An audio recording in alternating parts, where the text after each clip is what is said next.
یہ سورہ تغابن ہے، مدنی صورت ہے اور 18 آیات اور 2 رکوع ہے۔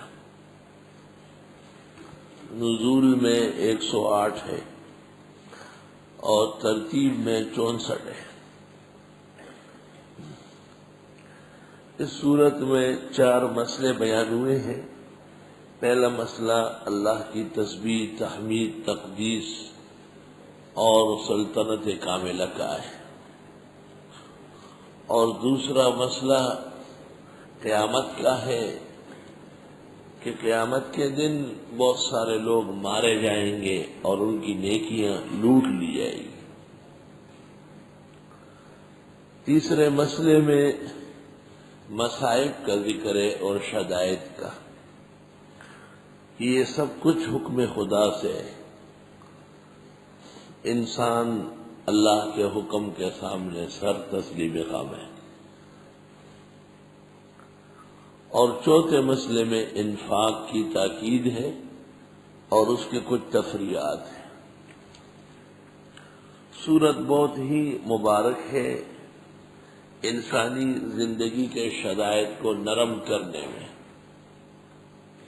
اللہ تعالیٰ اس کے پڑھنے والے کے ساتھ 4 احسانات فرماتے ہیں۔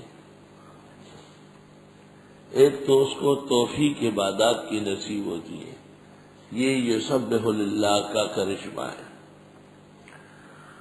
اور دوسرا یہ کہ اس سے گناہوں سے نفرت نصیب ہو جاتی ہے، اور یہ الم یاتکم نبأ الذین کفروا کا کرشمہ ہے۔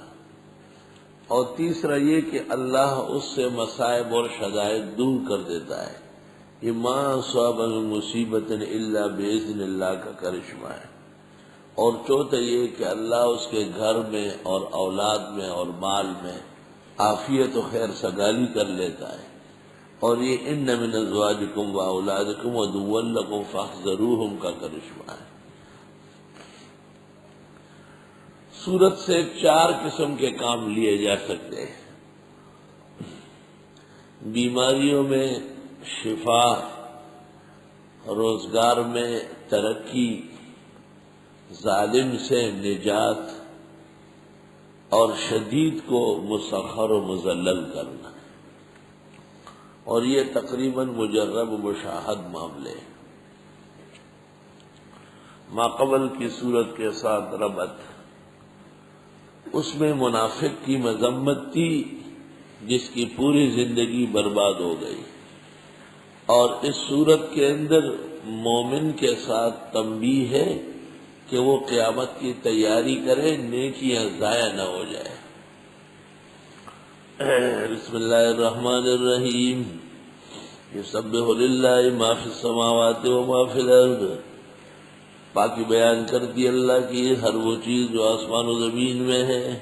لہ الملک و لہ الحمد وہو علی کل شیء قدیر، اسی کی سلطنت ہے، اس کے لیے حمد ہے اور وہی سب کچھ کر سکتے ہیں۔ والذی خلقکم فمنکم کافر ومنکم مؤمن، اللہ وہ ہے جس نے تمہیں پیدا کیا، پس تم میں سے کچھ کافر ہیں کچھ مومن۔ واللہ بما تعملون بصیر، اللہ تمہارے اعمال کو دیکھ رہے ہیں۔ خلق السماوات والارض بالحق وصورکم، پیدا فرمایا آسمان و زمین صحیح طرح اور شکل بنائی تمہاری۔ فاحسن صورکم، پس بہترین شکل بنائی۔ وإلیہ المصیر، تمام مخلوقات میں انسان حسین ہے، اور انسان سب کا احسن و اشرف ہے، اس میں اس کے حسن کو بھی دخل ہے، کیونکہ یہ اللہ کی جمالی الوہیت کا مظہر ہے۔ خلق اللہ آدم علی صورتہ، یعلم ما فی السماوات والارض، وہ جانتے ہیں جو کچھ آسمان و زمین میں ہے۔ وَيَعْلَمُ مَا تُسِرُّونَ وَمَا تُعْلِنُونَ، اور وہ جانتے ہیں جو تم چھپاتے ہو اور جو تم دکھاتے ہو۔ وَاللَّهُ عَلِيمٌ بِذَاتِ الصُّدُورِ، اللہ جانتے ہیں دل کی بھید اور راز کو۔ أَلَمْ يَأْتِكُمْ نَبَأُ الَّذِينَ كَفَرُوا مِنْ قَبْلُ، آیا آئی نہیں تمہارے پاس خبر ان لوگوں کی جنہوں نے کفر کیا اس سے پہلے۔ گزشتہ کفار کی خبریں پڑھی آپ نے. فذاقوا وبال امرهم، پس چکا انہوں نے وبال اپنے کیے کا. وَلَهُمْ عَذَابٌ أَلِيمٌ، اور ان کے لیے عذاب دردناک ہے.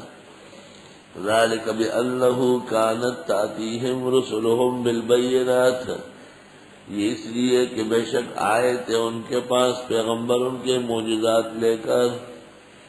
فَقَالُوا وَبَشَرٌ يَهْدُونَنَا، بس کہنے لگے آیا ایک بشر ہمیں ہدایت دے گا. انہیں تعجب تھا کہ پیغمبر بشر ہے، پیغمبر کے لیے نور چاہتے تھے. فَكَفَرُوا، پس انہوں نے کفر کیا. وَتَوَلَّوْا، اور منہ موڑا. وَاسْتَغْنَى اللَّهُ، اور اللہ بے پرواہ ہے. وَاللَّهُ غَنِيٌّ حَمِيدٌ، اللہ غنی اور خوبیوں والے ہیں.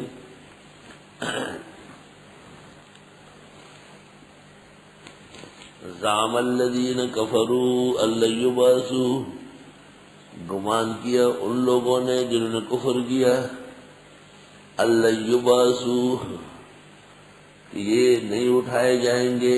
کافر لوگ یہ سمجھتے ہیں مرنے کے بعد جینا نہیں ہے. قل آپ فرماؤ بلا ہاں، وربی میرے رب کی قسم، لتبعثن، یقیناً تم اٹھائے جاؤ گے مرنے کے بعد. ثم لتنبؤن بما عملتم، پھر تمہیں خبر دی جائے گی تمہارے کیے کی. ذالک وذالک علی اللہ یسیر، اور یہ اللہ کے لیے آسان ہے. اور نے ایک چیز کا انکار کیا، بعث کا. فرمایا بعث بھی ہے اور تمہیں تمہارے اعمال کی سزا و جزا بھی ہے.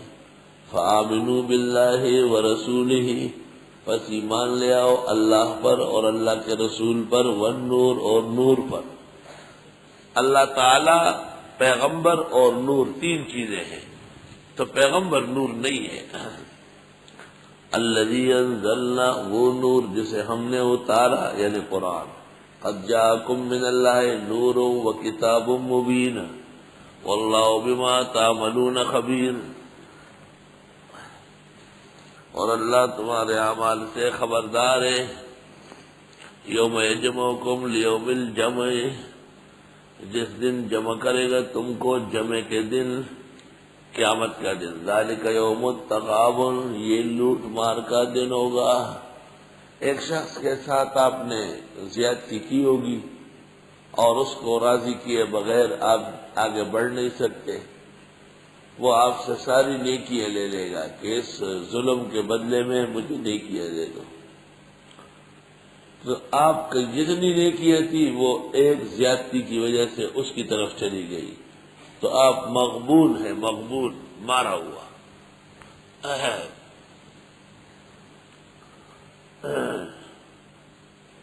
مغبون، مارا ہوا.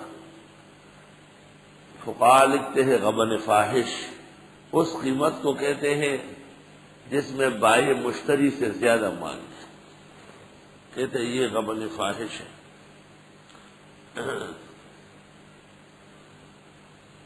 نعمتان، ترمذی میں ابن عباس کی روایت ہے، دو نعمتیں ایسی ہے مغبون فیہما کثیر من الناس، بہت لوگ اس میں مارے جاتے ہیں. الصحت والفراغ، ایک صحت اور دوسری فرصت. ایک تو ہر شخص کا یہ خیال ہے کہ پھر کر لوں گا تو پھر صحت ہوگی، پھر کر لیں گے تو پھر فرصت ہوگی. مارے جاؤ گے، نہ صحت دوبارہ ہوگی نہ فرصت دوبارہ ملے گی، اور آپ نے سارا کام اس کے لیے چھوڑا تو آپ مارے جائیں گے. ذالک یوم التغابن، یہ دن بہت نقصان کا ہوگا، کیونکہ ایک شخص کی نیکیاں دوسرے کے نام ہو گئی ہے. وَمَن يُؤْمِن بِاللَّهِ وَيَعْمَلْ صَالِحًا، اور جو ایمان لائے اللہ پر اور عمل کرے دے، يُكَفِّرْ عَنْهُ سَيِّئَاتِهِ، دور کر دے گا اس سے اس کے گناہ. وَيُدْخِلْهُ، داخل کر دے گا اس کو جنات، جنتوں میں، تجری من تحت الانہار، کہ بہے گی اس کے نیچے نہریں. خالدین فیہا ابدا، ہمیشہ اس میں رہے گا. ذالک الفوز العظیم، یہ کامیابی بڑی ہے. والذین کفروا وکذبوا بآیاتنا، وہ جنہوں نے کفر کیا اور تکذیب کی ہماری آیتوں کی. اولئک اصحاب النار، وہ جہنمی ہے، خالدین فیہا، ہمیشہ رہیں گے اس میں، وبئس المصیر، ناکارہ بازگشت ہے۔ ما اصاب من مصیبت الا باذن اللہ، نہیں پہنچتی ہے کوئی تکلیف مگر اللہ کے حکم سے۔ مورخین نے لکھا ہے حضرت حسین اور ان کے 72 رفقا جب کربلا میں شہید ہوئے اور اس خاندان کی عورتیں اور بچوں میں صرف زین العابدین باقی تھا، باقی سب قتل ہو گئے۔ شام پہنچائے گئے اور یزید نے ان سے پوچھا کہ یہ کیا ہوا؟ تو زین العابدین نے کہا ما اصاب من مصیبت الا باذن اللہ، جو تکلیفیں دنیا میں پہنچتی ہے اللہ کے اذن سے ہوتی ہے۔ تو انہوں نے کہا تمہارا خاندان اور برادری بہت نقصان میں ہوا۔ تو انہوں نے کہا وَمَن يُؤْمِن بِاللَّهِ يَهْدِ قَلْبَهُ، جو ایمان لائے اللہ پر اللہ تعالیٰ اس کے دل کی رہنمائی کر دے گا، یعنی ایمان بڑی دولت ہے۔ وَاللَّهُ بِكُلِّ شَيْءٍ عَلِيمٌ، اللہ سب کچھ جانتے ہیں۔ وَأَطِيعُوا اللَّهَ وَأَطِيعُوا الرَّسُولَ، کہا مانو اللہ کا اور کہا مانو رسول کا۔ فَإِن تَوَلَّيْتُمْ، پس اگر تم نے منہ موڑا، فَإِنَّمَا عَلَىٰ رَسُولِنَا الْبَلَاغُ الْمُبِينُ، پس بے شک ہمارے رسول کے ذمہ ہے پہنچانا واضح۔ اللہ لا الہ الا ہو، رسول کس مقصد کے لیے آئے؟ اس توحید کی دعوت کے لیے۔ اللہ ہی ہے، نہیں ہے معبود مگر وہی۔ وعلی اللہ فلیتوکل المؤمنون، اور اللہ پر بھروسہ کرنا چاہیے مسلمانوں کو۔ اس آیت کا حاصل یہ ہے اللہ لا الہ الا ہو، جب آپ موحد مسلمان ہیں تو وعلی اللہ فلیتوکل، پھر اللہ تعالیٰ پر ہی بھروسہ کرو، دنیا کی چیزوں پر مت کرو۔ یا ایہا الذین آمنوا، اے ایمان والو، ان من ازواجکم واولادکم عدوا لکم فاحذروہم، بے شک تمہاری بیویوں میں سے اور تمہاری اولاد میں سے دشمن ہے تمہارے، بس ان سے بچو۔ بعض بیویاں اور بعض اولاد دشمن ہیں، ہر بیوی تو دشمن نہیں ہے۔ آپ خدیجہ کا ذکر کر کے فرماتے واللہ کانت فکانت، خدا کی قسم اس جیسی عورت ممکن نہیں ہے۔ ولی منہا اولاد، اللہ نے اس سے مجھے اولاد تک نصیب کی ہے۔ اور عائشہ کے بارے میں آپ نے فرمایا مجھے جنت کے ریشم میں ایک لڑکی لا کے دکھائی گئی اور مجھ سے کہا گیا ہذہ لک، بخاری میں ہے، یہ آپ کی بیوی بنے گی۔ میں نے کہا ان کان من اللہ یبدے، اگر یہ اللہ کی طرف سے ہے تو ہو کے رہے گا۔ اور فرمایا فضل عائشہ علی النساء کفضل السریر علی سائر الطعام، عائشہ کو دنیا کی عورتوں پر ایسی فضیلت ہے جیسے سرید کو عام کھانوں پر۔ خذوا ثلث دینکم من الحمیرات، اور دین کا ایک تیسرا حصہ جو زنانوں سے متعلق ہے وہ عائشہ سے سیکھو۔ اللہ،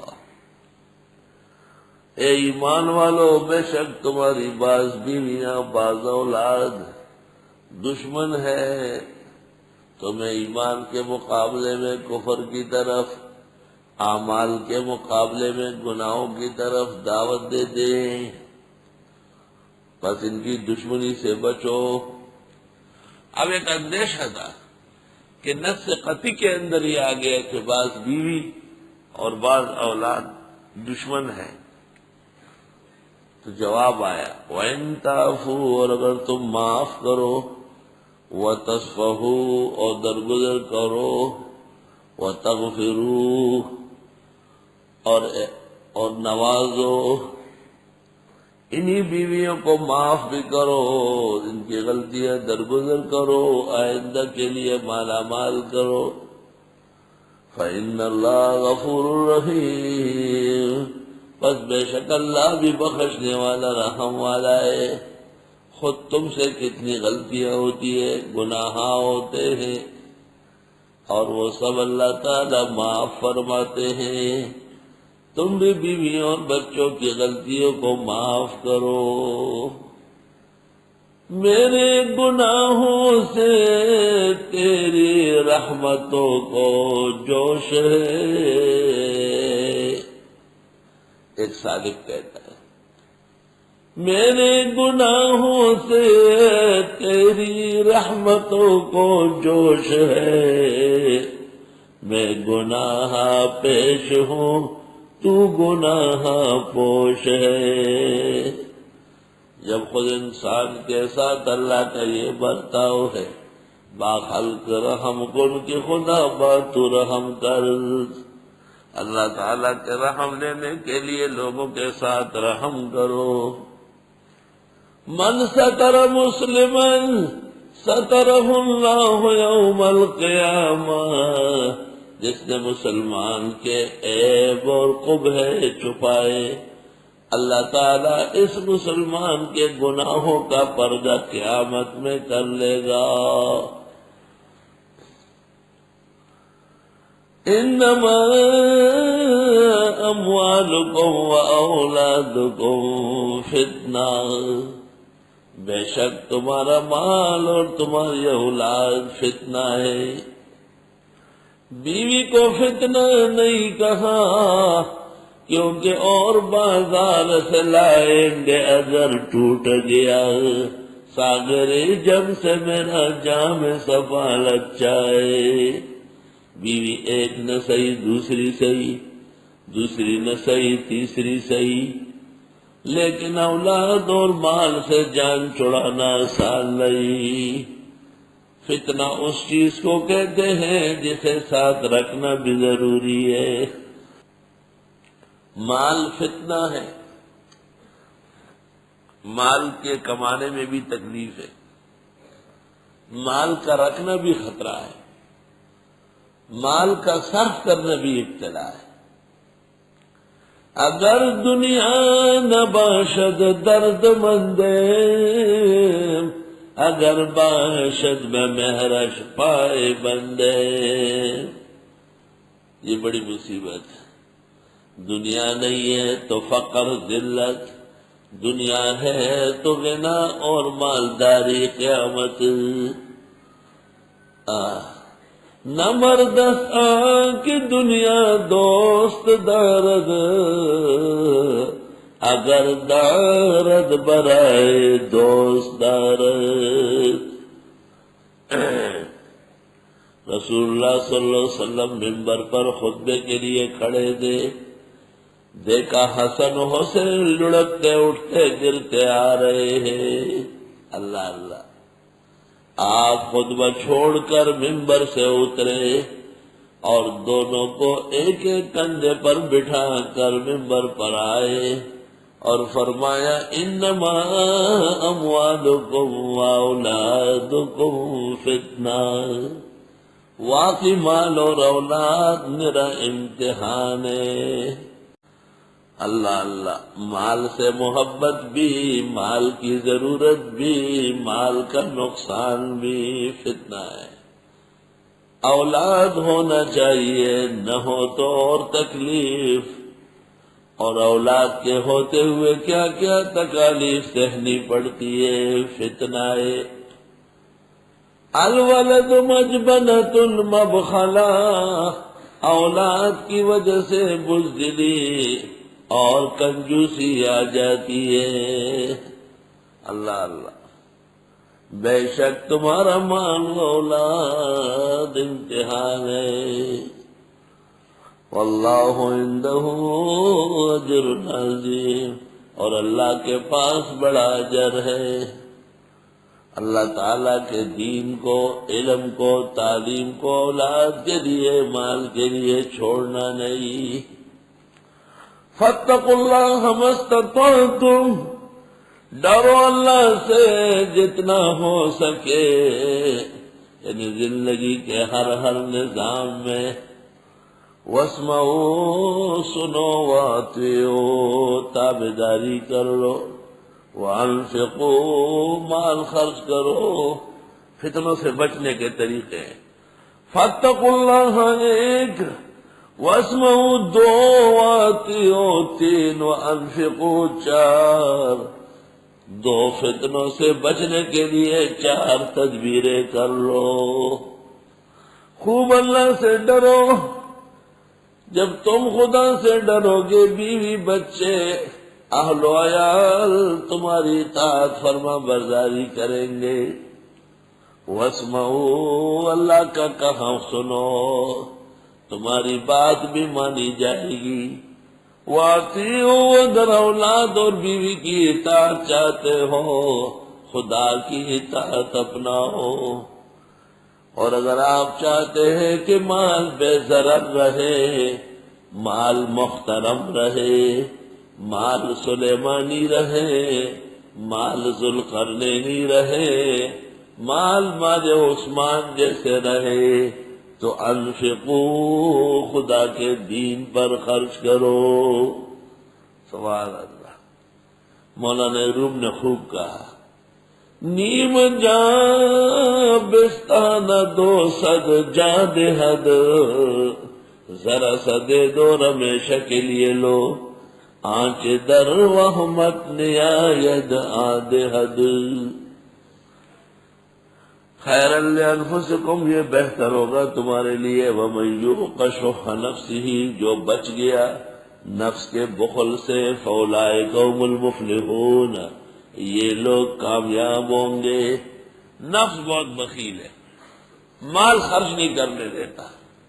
نفس بہت بخیل ہے، اولاد کے ساتھ بھی مالی جھگڑے کرا دیتا ہے. نفس بہت بخیل ہے، بیوی پر بھی کما حق وہ خرچ سے روکتا ہے. نفس بہت شرارتی ہے، وہ کچھ کراتا ہے جو ہونا نہیں چاہیے. اگر اس کی شرارت سے بچے تو کامیاب ہو. اصل مسئلہ ہے خدا کے دین پر خرچ کرنا. ان تقرضوا اللہ قرضا حسنا، اگر تم قرض دو اللہ کو قرض عمدہ، یضاعف لکم، وہ دوہرا کر دے گا تمہارے لیے. ویغفر لکم، معاف کر دے گا تمہیں. اللہ شکور حلیم، اللہ قدردان بردبار ہے. عالم الغیب والشہادہ، غیب و شہادہ جاننے والے ہیں. العزیز الحکیم، غالب اور حکمت والے ہیں.